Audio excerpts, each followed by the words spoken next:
Do I have any book recommendations for younger people? I've gotten asked this question a few times. So here's the thing with books.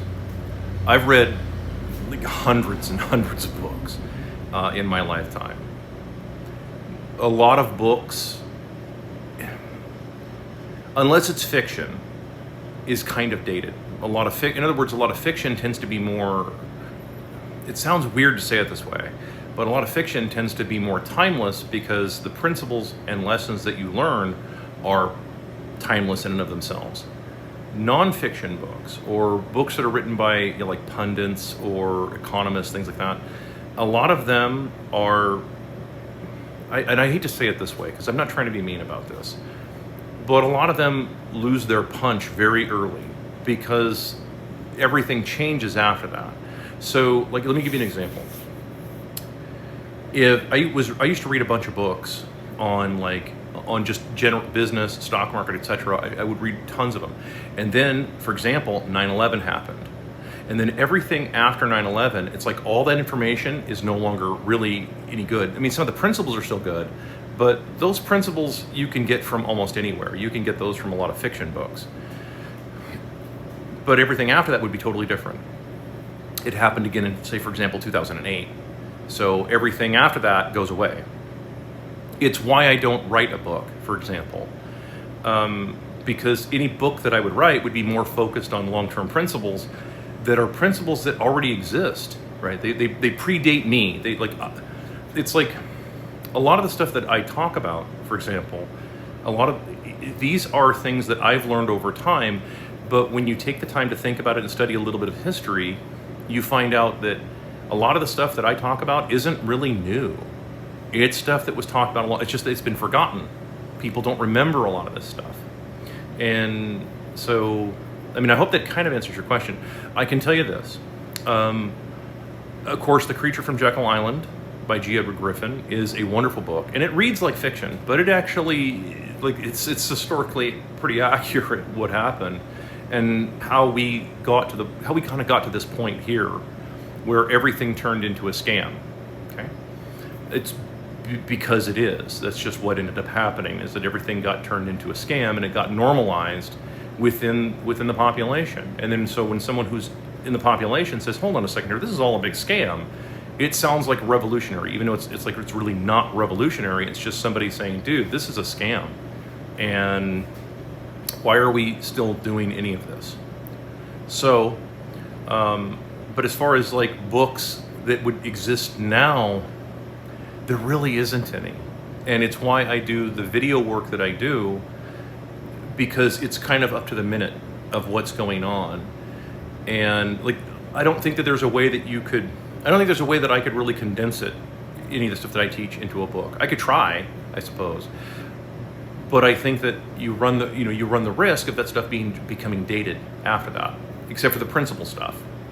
So, like I point out, if you wanted me to give you something you can kind of take home with you, here's a couple of things. There are 5 things that you can look at within any civilization. I don't care where the civilization is. If you're on Earth, there are 5 principal things you look at within them. The first is the type of currency that they're using, because the currency is half of everything out there. So you have in order for any market to exist of any kind, you're going to have production, and then you're going to have the other side, which is money. So another production is everything. That's all of this. That's production, okay? And then there's money, which is the theory behind that is that production, the way I explain it, is that is your positive post on a battery. You can have all the juice in the world going through that positive post. If you have nothing to ground it to complete the circuit, there's really no way to measure any of that. So money is supposed to be a unit of measurement. That way you can gauge whether or not it's worth it to continue doing the production that you're doing. Okay? So I don't know that there's any books that explain it quite that way, but I explain it that way. So, but the 5 things you look at is, number 1 is the type of currency. How strong is it? Is it a good currency? Because if it's a really good currency, then the civilization has a good chance of surviving for a long period of time. Number 2 is the birth rate. Are the people there replacing themselves? Number 3 is small business. specifically small businesses, not giant mega corporations, not giant oligopolies. Like, you can't really do those are a unit of measurement, but they're not very good, because generally speaking, sooner or later you run out of food. If you remember, you've heard me give the analogy before, sooner or later you run out of food, right? You can either you run out of food or money, to buy the food, or your systems start failing, right? So I use the example of being, like, let's say you're the world's biggest man, right? And you're eating a 5-gallon bucket of chicken as a light snack every 2-3 hours. You will either run out of money to buy that, or you will run out of chicken. Okay, one of the two, unless you're just independently wealthy, I suppose. Then you can do it until your systems fail. What systems am I talking about? Well, that would be everything from your circulatory system to your heart valve to basically all of your systems that eventually just give out because they can't really support that any longer. Okay. Same thing applies to an economy. Once it gets too big, anything gets too big, it eventually, either the systems start failing because it's too top heavy, there's too much management, there's too much mismanagement, there's too many people that are within the organization that have their own opinion on something. Eventually the systems are going to start failing. That's assuming you can keep it around. Of course, that's kept around nowadays by just endless money printing, which is the destruction of the economy, which is the destruction of all the people that work in your business, which is the destruction of your corporate culture, and on and on. I mean, it's a self-fulfilling prophecy.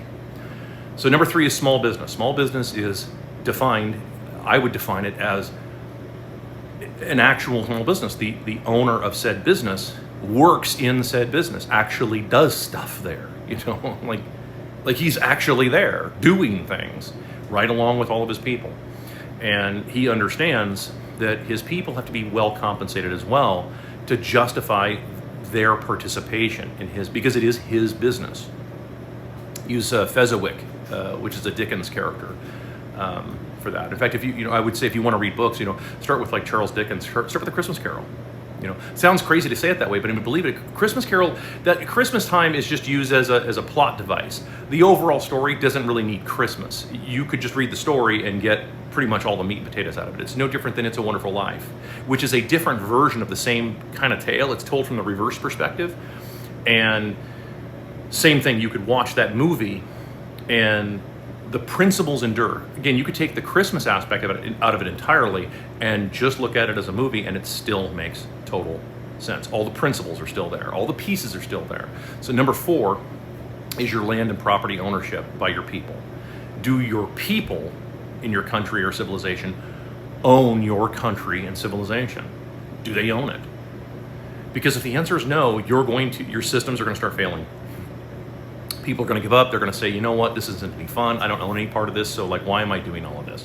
Which is where we're at today with a lot of younger people in their 20s and 30s, even their 40s and 50s now, are starting to question this and go, what the hell is the point of all of this? If we're just, I don't really own it. I'm working a lot, but I'm getting nowhere. I'm working harder than I've ever worked. I'm making more dollars than I've ever made, but I'm going backward faster than I've ever gone. That is happening to a lot of people. The 5th is taxes. You have to look at, are your taxes in check? Because you're not going to get around taxes. Any civilization, you're just not going to get around it. The question is, are they in check? Are they being held in check by the people? That's it.